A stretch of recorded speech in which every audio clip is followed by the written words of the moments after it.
Bonsoir. On est enchanté de vous avoir sur le beau stand des éditions Guitry Daniel pour nous parler de ce beau roman, Cueilleuse de cygnes. Alors ce livre, Cueilleuse de cygnes, mon héroïne s'appelle Pauline et en fait elle tient un journal qu'elle commence en janvier 2018 et qu'elle va terminer en janvier 2025.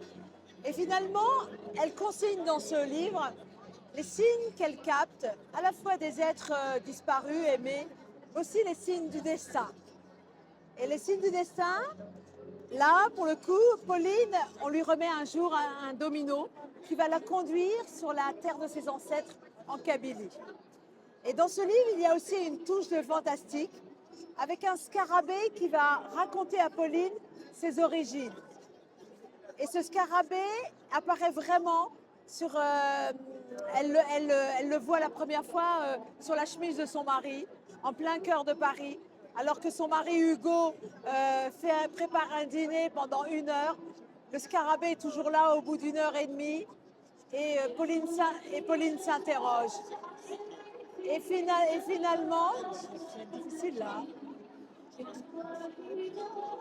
En plus, C'est un beau signe. je sais pas si la chanteuse est algérienne, orientale, égyptienne, algérienne. Pourquoi pas? À mon avis, c'est mes grands-mères tassadites et Tamila qui me font signe de la Kabylie, de la grande Kabylie.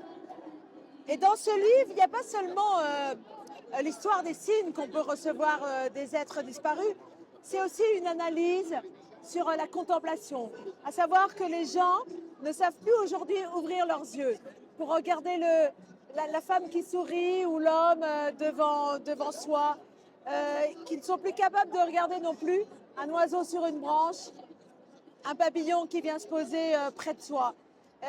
On est tellement dans une société rationnelle, hyper connectée, que finalement on préfère voir un oiseau sur son portable ou sur un écran.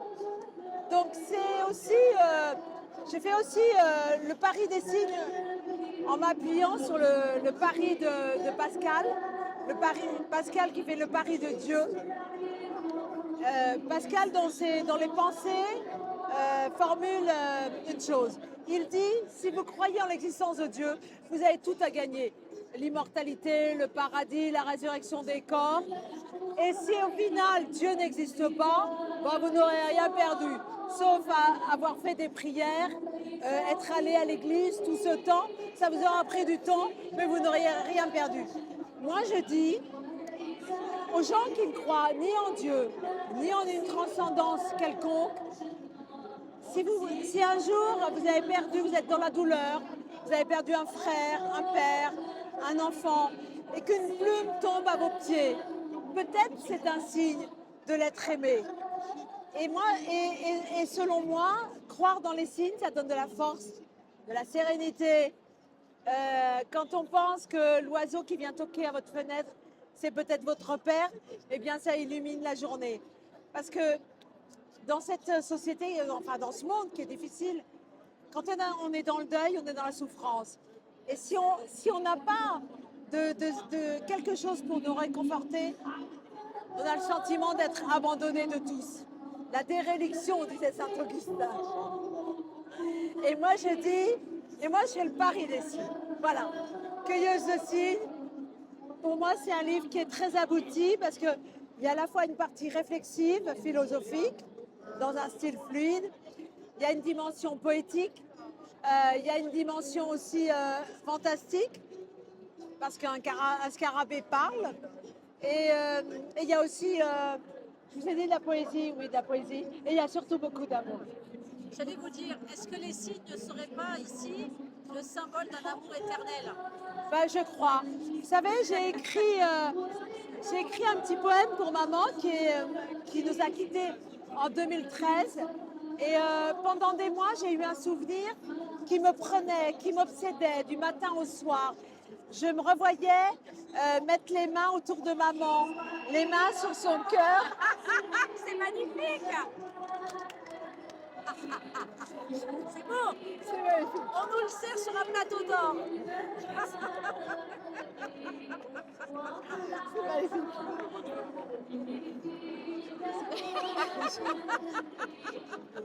C'est un moment magique. Il est Ah oui, magnifique. c'est magnifique. Là, vous voyez, je pars en Kabylie dans le livre parce que je suis à Bougie, au bord de la mer. Enfin, c'est devenu Béjaïa en arabe. Cette ville qui a créé, qui a fabriqué les bougies pour toute l'Europe au 19e siècle. Je suis au pied de la montagne d'Urdura. Quand la lumière donne des couleurs incroyables à cette montagne qui culmine à plus de 2000 mètres. Et j'entends cette chanson très orientale et qui m'a rempli de joie. On peut dire que merci. Que Oui, merci. je remercie. Mais vous voyez, j'ai écrit ce poème parce que ce souvenir de maman qui revenait tout le temps, je ne comprenais pas. Et en fait, je pense que j'ai compris qu'elle me disait que l'amour était éternel parce que je la sentais en moi. Alors j'ai écrit, je ferme les yeux, je sens ta peau, ta chaleur, ton souffle, ta douceur. Je vois tes mains sur les miels, tes yeux dans les miens. Tu n'es plus là, mais toujours là. Merci. Merci à vous. Merci.